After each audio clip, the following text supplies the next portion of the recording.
Birla academy of art and culture में कलाकृति की ओर से एक शानदार आर्ट एग्जीबिशन का आयोजन किया गया।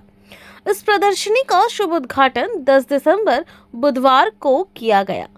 कलाकृति द्वारा आयोजित इस 4 दिवसीय आर्ट एग्जीबिशन में आगंतुकों को विभिन्न प्रकार की उत्कृष्ट और मनमोहक चित्रकलाएं देखने को मिलेंगी, चाहे pastel colour, water colour, acrylic या अन्य माध्यमों में तैयार की गई कलाकृतियां हों।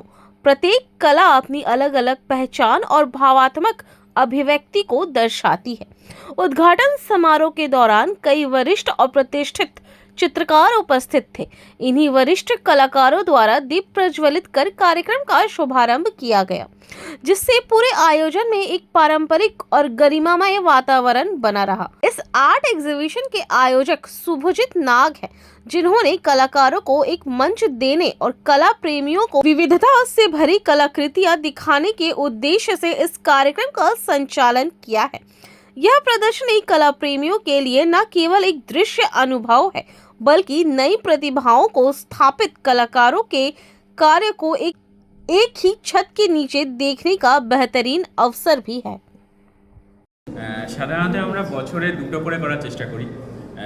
এইটা আমাদের এই বছরের এক্সিবিশন, নেক্সট এক্সিবিশন আবার জুনে হবে 26-এর। তো বছরে দুটো করে এই ধরনের এক্সিবিশন করে থাকি। আমাদের একাডেমির তরফ থেকে যেসব স্টুডেন্টরা আছে তারা সবাই পার্টিসিপেট করে। এছাড়াও across the India, south India থেকে, নর্থ ইন্ডিয়া থেকে, জয়পুর, ইস্ট ইন্ডিয়া মানে আমাদের ডিব্রুগড় থেকেও আর্টিস্টরা প্রচুর এখানে পার্টিসিপেট করেছে। তো all over across the India থেকে আমাদের আর্টিস্ট এখানে পার্টিসিপেট করে থাকে। ছবি এখানে প্রায় আছে 325টা। 325টা ছবি আছে, আর পার্টিসিপেন্ট আছে 227 জন।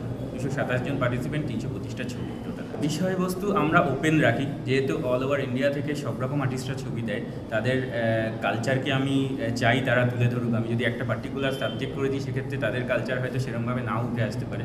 তো আমি সবসময় ওপেন চেষ্টা করি সাবজেক্টটাকে রাখার। রাজস্থান থেকে যে ছবি দিয়েছে সেখানে যাতে তার কালচার উঠে আসে, আবার ডিব্রুগড়, আসাম থেকে যে ছবি দিচ্ছে সেখান থেকেও যাতে তার কালচারটা উঠে আসে।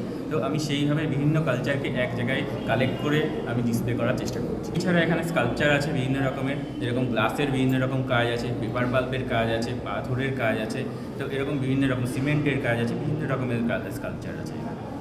আজকে এসছেন তো অনেক শিল্পী এসছেন, এক্স্যাক্ট নাম্বার তো আমি বলতে পারবো না, প্রচুর দেখতে পাচ্ছি। তবে যা বুঝতে পারছি মোটামুটি 100-র উপরে এখানে শিল্পী তো আমি দেখতেই পাচ্ছি এসছেন যারা আজকে ওপেনিংয়ের জন্য।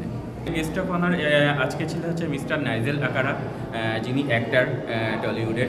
আর ছিলেন হচ্ছে সুব্রত কর, মিস্টার সুব্রত কর, যিনি গভর্নমেন্ট আর্ট কলেজের স্টুডেন্ট এবং একজন মানে এমিনেন্ট শিল্পী। তো এই দুজন আমাদের মেন ছিলেন হচ্ছে গেস্ট অফ অনার। প্লাস এখানে আমি চেষ্টা করছি তাদের ছবি যাতে সেল হয় এখান থেকে। এই একটা সেল হওয়া মানে একটা বিশাল এক্সপোজার পাওয়া, একটা আরও বেশি উৎসাহ পাওয়া। এইসব বাচ্চা কত টাকায় সেল হলো সেটা ফ্যাক্টর না, কিন্তু বিক্রি হচ্ছে সেটাই একটা ওদের কাছে বিশাল উৎসাহ। এই এক্সিবিশন আজকে 10 তারিখ থেকে 14 তারিখ মানে বুধবার থেকে রোববার অবধি চলবে। আমি সবাইকেই আমন্ত্রণ করতে চাই, সবাই আসুক, দেখুক, আশা করি সবার ভালো লাগবে।